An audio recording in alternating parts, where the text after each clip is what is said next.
திருமணத்திற்கு முந்தைய நெருக்கம் தற்போது சர்வசாதாரணமாகிவிட்டதாகவும் தனிமனித ஒழுக்கத்தை பார்த்து தீர்ப்பு வழங்க முடியாது என்றும் உயர்நீதிமன்ற மதுரை கிளை கூறியுள்ளது. 9 ஆண்டுகளாக உடல் ரீதியில் உறவில் இருந்துவிட்டு வேறொரு பெண்ணை திருமணம் செய்ய முனைவதாக கூறி பெண் அளித்த புகாரின் பேரில் வெள்ளியூர் காவல் நிலையத்தில் நெல்லையைச் சேர்ந்த இளைஞர் மீது வழக்கு பதிவு செய்யப்பட்டது. இந்த வழக்கை ரத்து செய்ய வேண்டும் என உயர்நீதிமன்ற மதுரை கிளையில் இளைஞர் மனு தாக்கல் செய்திருந்தார். இந்த மனுவை விசாரித்த நீதிபதி புகழேந்தி 9 ஆண்டுகளாக நீடித்த பாலியல் உறவு என்பது இருவரின் சம்மதத்தின் அடிப்படையிலான உறவு என்பதை குறிக்கிறது என்றும் திருமணம் செய்து கொள்வதாக கூறியதற்கான எந்த குற்றச்சாட்டும் தெரியவில்லை என்றும் குறிப்பிட்டார்.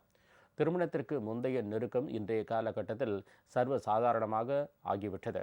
நீண்ட காலத்திற்கு உடல் ரீதியில் நெருக்கத்தில் இருந்துவிட்டு அதில் முறிவு ஏற்பட்ட பிறகு குற்றவியல் சட்டத்தினை பயன்படுத்துவது தவறு என்று நீதிபதி தெரிவித்தார். நீதிமன்றங்கள் தனிமனித ஒழுக்கத்தை பார்த்து தீர்ப்பு வழங்க முடியாது என்றும் வற்புறுத்தல், ஏமாற்றுதல் அல்லது இயலாமையால் சம்மதம் பாதிக்கப்படும் இடங்களில் மட்டுமே சட்டம் தலையிடுகிறது என்று கூறி இளைஞருக்கு எதிரான வழக்கை ரத்து செய்து நீதிபதி புகழேந்தி உத்தரவு பிறப்பித்தார்.